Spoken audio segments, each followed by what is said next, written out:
Hi friends, welcome to Anita Prabhakar special kitchen channel. Friends, ನಾನು ನನ್ನ special ಕಿಚನಲ್ಲಿ ನಿಮ್ಮೆಲ್ಲರಿಗೂ ಇವತ್ತು ಸ್ಪೆಷಲ್ಲಾಗಿ ಕ್ವಿಕ್ಕಾಗಂಥ ತುಂಬ ರುಚಿಯಲ್ಲಿ ಚಿಕನ್ ಬಿರಿಯಾನಿ ಹೇಗೆ ಮಾಡೋದು ಅಂತ ತೋರಿಸ್ಕೊಡ್ತೀನಿ. ಬನ್ನಿ ಫಟಾಫಟ್ ಅಂತ ವಿಡಿಯೋಗೆ ಹೋಗೋಣ. ಹಾಯ್ ಫ್ರೆಂಡ್ಸ್, ನೋಡಿ ಇಲ್ಲಿ ಬಿರಿಯಾನಿ ಮಾಡೋದಕ್ಕೆ ನಾನು ಬೇಕಾಗಿರುವಂತಹ ಎಲ್ಲ ಸಾಮಗ್ರಿಗಳನ್ನು ರೆಡಿ ಮಾಡಿ ಇಟ್ಕೊಂಡಿದ್ದೀನಿ. ಚಿಕನ್ನ ತೊಳೆದು ನೀಟಾಗಿ ಎಲ್ಲ ಮಾಡಿ ಇಟ್ಕೊಂಡಿದ್ದೀನಿ. ನೋಡಿ ಫ್ರೆಂಡ್ಸ್, ಚಿಕನ್ನ ನೀಟಾಗಿ ಕ್ಲೀನಾಗಿದೆ. ಈಗ ಬಿರಿಯಾನಿ ಮಾಡ್ಕೊಳ್ಳೋಣ. ನೋಡಿ ಫ್ರೆಂಡ್ಸ್, ಬಿರಿಯಾನಿ ಪಾತ್ರೆ ಇಟ್ಟಿದ್ದೀನಿ. ನಾನಿಲ್ಲಿ 1.5 kg ಚಿಕನ್ ತೊಗೊಂಡಿದ್ದೀನಿ. ಅದಕ್ಕೆ 1 kg ಬಾಸುಮತಿ ಅಕ್ಕಿನಲ್ಲಿ ನಾನಿವಾಗ ಬಿರಿಯಾನಿ ಮಾಡೋದನ್ನ ತೋರಿಸ್ಕೊಡ್ತೀನಿ. ಪಾತ್ರೆಗೆ ನಾನು ಎಣ್ಣೆ ಹಾಕಿದ್ದೀನಿ ಫ್ರೆಂಡ್ಸ್. ಎಣ್ಣೆ ಬಿಸಿ ಆದಮೇಲೆ ನಾನಿಲ್ಲೊಂದು 6 ಈರುಳ್ಳಿನ ಕಟ್ ಮಾಡಿ ಇಟ್ಕೊಂಡಿದ್ದೀನಿ. ಅದನ್ನು ನಾನು ಎಣ್ಣೆಗೆ ಹಾಕ್ತಾಯಿದ್ದೀನಿ. ಈ ಈರುಳ್ಳಿ ಬಂದ್ಬಿಟ್ಟು ಬ್ರೌನ್ ಕಲರಾಗಿ ಹಾಕಬೇಕಾಗತ್ತೆ. ಡಾರ್ಕ್ ಬ್ರೌನ್ ಅಲ್ಲ, ಒಂದು 70% ಬ್ರೌನ್ ಕಲರ್ನ ಮಾಡ್ಕೊಳ್ಳೋ ಅಷ್ಟು ನಾವು ಕಲರ್ ಬರೋಷ್ಟು ನಾವು ಫ್ರೈ ಮಾಡ್ಕೋಬೇಕಾಗುತ್ತೆ. ನೋಡಿ ಫ್ರೆಂಡ್ಸ್, ನೀಟಾಗೆಲ್ಲ ಮಿಕ್ಸ್ ಮಾಡಿಕೊಡ್ತಾ ಇರಿ. ಈರುಳ್ಳಿ ಫ್ರೈ ಆಗಬೇಕು. ಈರುಳ್ಳಿ ಎಷ್ಟು ಫ್ರೈ ಆಗುತ್ತೋ ಅಷ್ಟು ಬಿರಿಯಾನಿ ಟೇಸ್ಟಿಯಾಗಿ ರುಚಿಯಾಗಿ ಬರುತ್ತೆ. ಇದೇ ಆ್ಯಕ್ಚುಲಿ ಇಂಪಾರ್ಟೆಂಟ್ ಬಿರಿಯಾನಿ ಮಾಡೋದ್ರಲ್ಲಿ.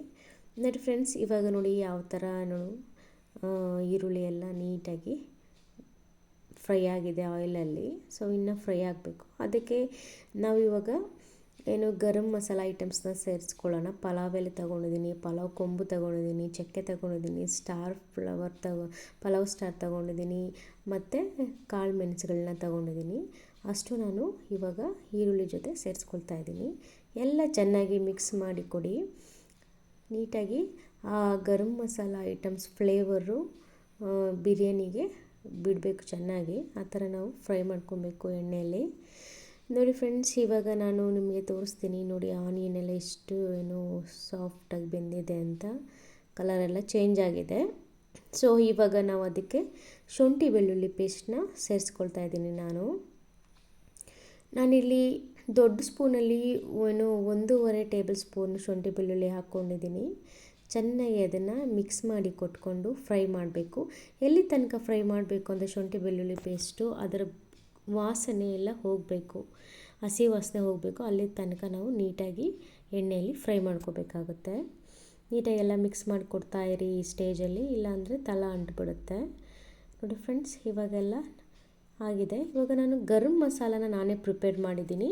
ಇದಕ್ಕೆ ನಾನು ಏನೇನು ಹಾಕ್ಕೊಂಡಿದ್ದೀನಿ ಅಂದರೆ ಯಾಲಕ್ಕಿ, ಚಕ್ಕೆ, ಲವಂಗ, ಮತ್ತು ಪಲಾವ್ ಸ್ಟೋನ್ ಅಂತಾರೆ, ಪಲಾವ್ಗೆ ಹಾಕೋ ಸ್ಟೋನ್ ಅಂತಾರೆ, ಮತ್ತು ಸೋಂಪು.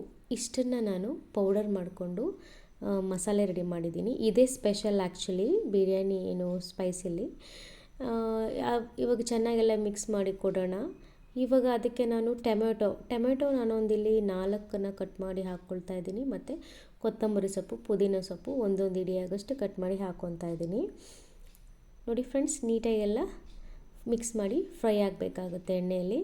ನೀವು ಚಿಲ್ಲಿನ ಕಟ್ ಮಾಡೋಕ್ಕೆ ಹೋಗ್ಬೇಡಿ. ಚಿಲ್ಲಿ ಫ್ಲೇವರ್ಗೋಸ್ಕರ ನಾನು ಹಾಕ್ತಾಯಿದ್ದೀನಿ. ಚಿಲ್ಲಿನ 5 ಹಾಕ್ತಾಯಿದ್ದೀನಿ, ಹಾಗೆ ಕಟ್ ಮಾಡ್ದಿರಾ. ಚಿಲ್ಲಿ ಫ್ಲೇವರ್ ಬರಲಿ ಬಿರಿಯಾನಿಲಿ ಅಂತ ಕಟ್ ಮಾಡಿ ಹಾಕ್ಬಿಟ್ರೆ ಖಾರ ಆಗೋಗ್ಬಿಡುತ್ತೆ. ನೋಡಿ ಫ್ರೆಂಡ್ಸ್, ಇವಾಗೆಲ್ಲ ಮಿಕ್ಸ್ ಮಾಡಿ ನೀಟಾಗೆಲ್ಲ ಫ್ರೈ ಮಾಡ್ಕೋಬೇಕು. ನೋಡಿ ಇಷ್ಟು ಸಾಫ್ಟಾಗಿ ಫ್ರೈ ಆಗಬೇಕಾಗುತ್ತೆ. ಇವಾಗ ನಾವು ಇದಕ್ಕೆ 1/4 ಲೀಟರ್ ಮೊಸರನ್ನ ಸೇರಿಸ್ಕೊಳ್ಳೋಣ. ನಾನಿಲ್ಲಿ ಮನೇಲಿ ಮಾಡಿರೋಂಥ ಮೊಸರನ್ನ ಸೇರಿಸ್ಕೊಳ್ತಾ ಇದ್ದೀನಿ. ಎಲ್ಲ ನೀಟಾಗಿ ಮಿಕ್ಸ್ ಮಾಡಿ ಕೊಡೋಣ. ಮೊಸರು ಮತ್ತು ಏನೇ ಸಾಮಗ್ರಿಗಳು ನಾವು ಹಾಕ್ಕೊಂಡು ಫ್ರೈ ಮಾಡ್ತಾಯಿದ್ದೀವೋ ಅದೆಲ್ಲ ನೀಟಾಗಿ ಮಿಕ್ಸ್ ಆಗಲಿ. ಇವಾಗ ನಾನು ಇದಕ್ಕೆ ಅರಿಶಿಣದ ಪುಡಿಯನ್ನು 1 ಟೇಬಲ್ ಸ್ಪೂನ್ ಹಾಕ್ತಾಯಿದ್ದೀನಿ. ಖಾರದ ಪುಡಿಯನ್ನು ನಾನು 1.5 ಟೇಬಲ್ ಸ್ಪೂನ್ ಹಾಕ್ತೀನಿ. ನಿಮ್ಮ ಖಾರಕ್ಕೆ ತಕ್ಕಂತೆ ನೀವು ಹಾಕ್ಕೊಳ್ಳಿ. ಇವಾಗೆಲ್ಲ ನೀಟಾಗಿ ಮಿಕ್ಸ್ ಮಾಡಿ ಕೊಡೋಣ. ನೀಟಾಗೆಲ್ಲ ಈ ಥರ ಮಿಕ್ಸ್ ಮಾಡಿ ಕೊಡ್ತಾಯಿರಿ. ಎಲ್ಲ ನೀಟಾಗಿ ನಾವೇನೇನು ಸಾಮಗ್ರಿ ಹಾಕಿದ್ದೀವೋ ಅದರ ಹಸಿ ಸ್ಮೆಲ್ಲೆಲ್ಲ ಹೋಗಬೇಕು. ಆ ಥರ ನಾವು ಪರ್ಫೆಕ್ಟಾಗಿ ಫ್ರೈ ಮಾಡ್ಕೋಬೇಕಾಗುತ್ತೆ. ಇಲ್ಲಾಂದರೆ ಬಿರಿಯಾನಿ ಚೆನ್ನಾಗಿ ಬರೋದಿಲ್ಲ, ಮತ್ತು ತಿಂದವ್ರಿಗೆಲ್ಲ ಗ್ಯಾಸ್ಟ್ರಿಕ್ ಥರ ಆಗ್ತಾ ಇರುತ್ತೆ. ನಾವು ಮಸಾಲೆನೆಲ್ಲ ನೀಟಾಗಿ ನೋಡಿ ಈ ಥರ ಸಾಫ್ಟಾಗಿ ಮತ್ತು ತುಪ್ಪ ಮತ್ತು ಎಣ್ಣೆಯಲ್ಲಿ ನಾವು ಫ್ರೈ ಮಾಡ್ಕೊಬಿಟ್ರೆ ನಮಗೆ ಎಷ್ಟಾದರೂ ಬಿರಿಯಾನಿ ತಿನ್ನಿ ಅಷ್ಟು ರುಚಿ ಬರ್ತಾ ಇರುತ್ತೆ. ನೋಡಿ ಫ್ರೆಂಡ್ಸ್, ರುಚಿಗೆ ತಕ್ಕಷ್ಟು ಉಪ್ಪನ್ನ ಹಾಕ್ಕೊಳ್ಳೋಣ. ನೀವು ನಿಮ್ಮ ರುಚಿಗೆ ತಕ್ಕಷ್ಟು ಉಪ್ಪನ್ನ ಸೇರಿಸ್ಕೊಳ್ಳಿ. ಇವಾಗೆಲ್ಲ ನೀಟಾಗಿ ಮಿಕ್ಸ್ ಮಾಡಿ ಕೊಟ್ಕೊಂಡು ಎಲ್ಲ ನೀಟಾಗಿ ನಾವು ಫ್ರೈ ಮಾಡ್ಕೊಳ್ತಾ ಇರೋಣ. ನಾನು ಇದಕ್ಕೆ ಎಣ್ಣೆ ಮತ್ತು ತುಪ್ಪ ಎಲ್ಲ ಹಾಕಿದ್ದೀನಿ. ಅದಕ್ಕೆ ನಮಗೆ ಘಮ ಘಮ ಅಂತ ಏನೋ ವಾಸನೆ ಬರ್ತಾ ಇದೆ ಇವಾಗಲೇ. ನೋಡಿ ಫ್ರೆಂಡ್ಸ್, ಕ್ಲೀನ್ ಮಾಡಿ ಇಟ್ಕೊಂಡಿರೋಂತಹ ಚಿಕನ್ನ ಹಾಕ್ತಾಯಿದ್ದೀನಿ. ಚಿಕನಲ್ಲಿ ನೀರಿಲ್ದಿರೋ ಇರೋ ಥರ ನೋಡ್ಕೊಳ್ಳಿ. ನೀಟಾಗಿ ಚಿಕನ್ನೆಲ್ಲ ಹಾಕ್ಕೊಂಡ್ಮೇಲೆ ಎಲ್ಲ ಮಿಕ್ಸ್ ಮಾಡಿ ಕೊಟ್ಕೊಂಡು ಚಿಕನ್ನು ಪರ್ಫೆಕ್ಟಾಗಿ ಒಂದು 80% ಪರ್ಫೆಕ್ಟಾಗಿ ಬೇಯಿಸ್ಕೋಬೇಕಾಗುತ್ತೆ ನಾವು. ಆವಾಗಲೇ ಉಪ್ಪು ಖಾರ ಎಲ್ಲ ನೀಟಾಗಿ ಹಿಡಿಯೋದು ಚಿಕನ್ ಪೀಸ್ಗಳಲ್ಲಿ. ಬಿರಿಯಾನಿ ತಿನ್ನೋವಾಗ ಚಿಕನ್ ಪೀಸ್ಗಳು ಸಪ್ಪೆ ಇರಬಾರ್ದು. ಅದು ಪರ್ಫೆಕ್ಟಾಗಿ ಉಪ್ಪು ಖಾರ ಎಲ್ಲ ಹಿಡಿದು ಜ್ಯೂಸಿಯಾಗಿ ಸಾಫ್ಟಾಗಿ ನಾವು ಈ ಸ್ಟೇಜಲ್ಲಿ ಬೇಯಿಸ್ಕೋಬೇಕಾಗುತ್ತೆ.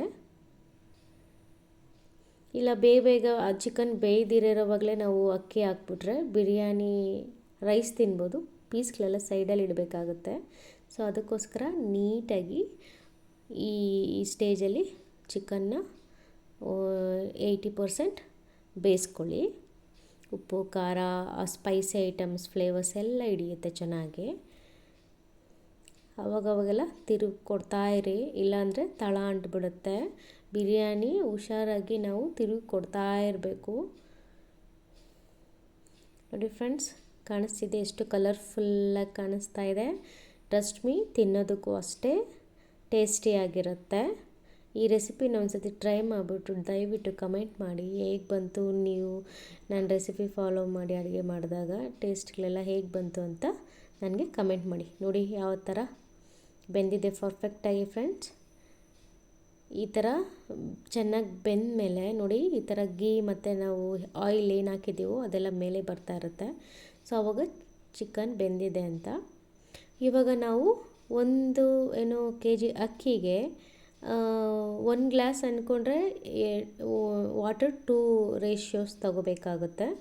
1 ರೇಷಿಯೋ ಅಕ್ಕಿಗೆ 2 ರೇಷಿಯೋ ವಾಟರ್ನ ತಗೊಂಡು ಹಾಕಿದ್ದೀನಿ. ಇವಾಗ ಇದೆಲ್ಲ ನೀಟಾಗಿ ಕುದಿ ಬಂದಿದೆ ನೋಡಿ, ನೋಡ್ತಾ ಇದ್ದೀರಲ್ಲ ಯಾವ ರೀತಿ ಕುದೀತಾ ಇದೆ ಬಿಸಿ ಬಿಸಿಯಾಗಿ. ಈ ಸ್ಟೇಜಲ್ಲಿ ನಾವು ಅಕ್ಕಿನ ಹಾಕ್ಕೋಬೇಕಾಗುತ್ತೆ. ನೋಡಿ ಫ್ರೆಂಡ್ಸ್, ಬಾಸುಮತಿ ಅಕ್ಕಿ 1 kg ತಗೊಂಡಿದ್ದೀನಿ. ಅದನ್ನು ನಾನು ಬಿರಿಯಾನಿ ಮಾಡೋದಕ್ಕೆ ಸ್ಟಾರ್ಟ್ ಮಾಡೋಕ್ಕಿಂತ ಮುಂಚೆನೇ ನೆನೆಸಿಟ್ಕೊಂಡಿದ್ದೀನಿ. ಅಂದರೆ 1 hour ನೆಂದಿದೆ ಇದು. ಇವಾಗ ನಾವು ಈ ಪಾತ್ರೆಗೆ ಹಾಕ್ಕೊಂಡು ನೀರೆಲ್ಲ ಸೋಸ್ಕೊಂಡ್ಮೇಲೆ ಅಕ್ಕಿನ ಬಿರಿಯಾನಿ ಪಾತ್ರೆಗೆ ಹಾಕ್ಕೊಳ್ತಾ ಇದ್ದೀನಿ. ಜಾಸ್ತಿ ಎಲ್ಲ ಕಲಸೋಕ್ಕೆ ಹೋಗಬೇಡಿ, ಅಕ್ಕಿ ಒಡೆದೋಗೋ ಚಾನ್ಸಸ್ ಇರುತ್ತೆ. ಸಾಫ್ಟಾಗಿ ನಿಧಾನಕ್ಕೆ ಮೆಲ್ಲಿಗೆ ಸೈಡಲ್ಲೇ ಕಲಿಸ್ಕೊಡ್ಬೇಕಾಗುತ್ತೆ. 1-3-4 ಟೈಮ್ ಕಲಿಸ್ಕೊಡಿ. ನೀರಿನ ಅಂಶ ಎಲ್ಲ ಕಮ್ಮಿ ಆಗ್ತಾ ದಮ್ ಕಟ್ಟಬೇಕಾಗತ್ತೆ. ಬಿರಿ ನಾವು ಕಲಿಸ್ಕೊಟ್ಬಿಟ್ರೆ ಅಕ್ಕಿ ಎಲ್ಲ ಒಡೆದೋಗ್ಬಿಟ್ಟು ಬಿರಿಯಾನಿ ರೈಸು ಉದ್ದುದ ಇರೋದಿಲ್ಲ. ನೋಡಿ ಫ್ರೆಂಡ್ಸ್, ಇವಾಗ ನಾನು ಇದರಲ್ಲಿ 2 ನಿಂಬೆ ಹಣ್ಣುಗಳನ್ನ ಹಿಂಡ್ಕೊಂಡು ರಸ ಮಾಡಿಕೊಂಡು ಇವಾಗ ಇದಕ್ಕೆ ಬಿರಿಯಾನಿಗೆ ಸೇರಿಸ್ಕೊಳ್ತಾ ಇದ್ದೀನಿ. ಇವಾಗ ನಿಧಾನಕ್ಕೆ ಕಲಿಸ್ಕೊಡೋಣ. ನೋಡಿ ಎಷ್ಟು ಸಾಫ್ಟಾಗಿ ನಾನು ಕಲಿಸ್ತಾ ಇದ್ದೀನಿ. ಅದೇ ರೀತಿ ನೀವು ಸಾಫ್ಟಾಗಿ ಕಲಿಸ್ಕೊಡಿ ಬಿರಿಯಾನಿ ಮಾಡಬೇಕಾದ್ರೆ. ಈ ಕುದೀತಾ ಏನಾಗುತ್ತೆ ಅಂದರೆ ಬರ್ತಾ ನೀರಿನ ಅಂಶ ಎಲ್ಲ ಕಡಿಮೆ ಆಗ್ತಾ ಇರುತ್ತೆ ಫ್ರೆಂಡ್ಸ್.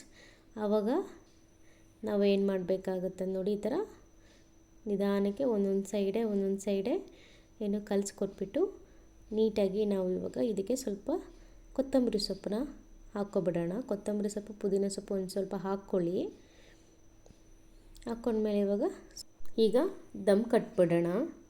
ನೋಡಿ ಈ ಲೆವೆಲ್ಗೆ ಬಂದಮೇಲೆ ಪ್ಲೇಟ್ನ ಗಾಳಿ ಆಡ್ದಿರಂಗೆ ಕವರ್ ಮಾಡಿಬಿಟ್ಟು ಅದ್ರ ಮೇಲೆ ಒಂದು ಪಾತ್ರೆಯಲ್ಲಿ ಬಿಸಿ ನೀರು ಇರೋವಂಥದ್ದು ಇಟ್ಬಿಟ್ಟು ದಮ್ ಕಟ್ಟಿ. ನೋಡಿ, ನಾನು ದಮ್ ಕಟ್ಟಿ ಆದಮೇಲೆ ಓಪನ್ ಮಾಡ್ತಾಯಿದ್ದೀನಿ. 10-15 ನಿಮಿಷ ಲೋ ಫ್ಲೇಮ್ ಇಟ್ಕೊಂಡು ದಮ್ ಕಟ್ಟಿಬಿಡಿ. ಬಿರಿಯಾನಿ ಪರ್ಫೆಕ್ಟಾಗಿ ಬಂದಿದೆ. ನೋಡಿ ಫ್ರೆಂಡ್ಸ್, ಓಪನ್ ಮಾಡಿ ತೋರಿಸ್ತೀನಿ ಬಿರಿಯಾನಿನ. Wow, super. ನೋಡಿ ಬಾಸುಮತಿ ರೈಸ್ ಯಾವ ಥರ ಪರ್ಫೆಕ್ಟಾಗಿ ಬಂದಿದೆ ಮತ್ತು ಸಾಫ್ಟಾಗಿದೆ. ಮತ್ತು ನೋಡು ಪರ್ಫೆಕ್ಟಾಗಿ ಎಲ್ಲ ಚಿಕನ್ ಎಲ್ಲ ಬೆಂದಿದೆ, ಜ್ಯೂಸಿ ಆಗಿದೆ. ಬಿರಿಯಾನಿ ಎಲ್ಲೂ ಡ್ರೈ ಆಗಿಲ್ಲ. ಸೊ ಪರ್ಫೆಕ್ಟಾಗಿ ಆಗಿದೆ ಫ್ರೆಂಡ್ಸ್. ಈ ಥರ ಬಿರಿಯಾನಿ ನೀವು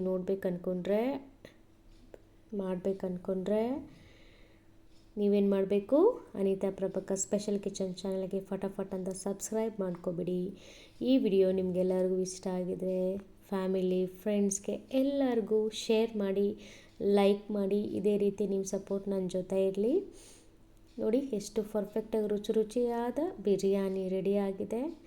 ನಾನಂತೂ ಟೇಸ್ಟ್ ಮಾಡ್ತಾಯಿದ್ದೀನಿ. ನೀವು ಈ ವಿಡಿಯೋ ನೋಡಿಬಿಟ್ಟು ಮಾಡಿಕೊಂಡು ತಿಂದು ಟೇಸ್ಟ್ ಹೇಗೆ ಬಂತು ಅಂತ ಕಮೆಂಟ್ ಮಾಡೋದು ಮಾತ್ರ ಮರಿಬೇಡಿ. ಸೊ ನೆಕ್ಸ್ಟ್ ವಿಡಿಯೋದಲ್ಲಿ ಭೇಟಿಯಾಗೋಣ. ಅಂಟಿಲ್ ಟೇಕ್ ಕೇರ್, ಬಾಯ್ ಬಾಯ್.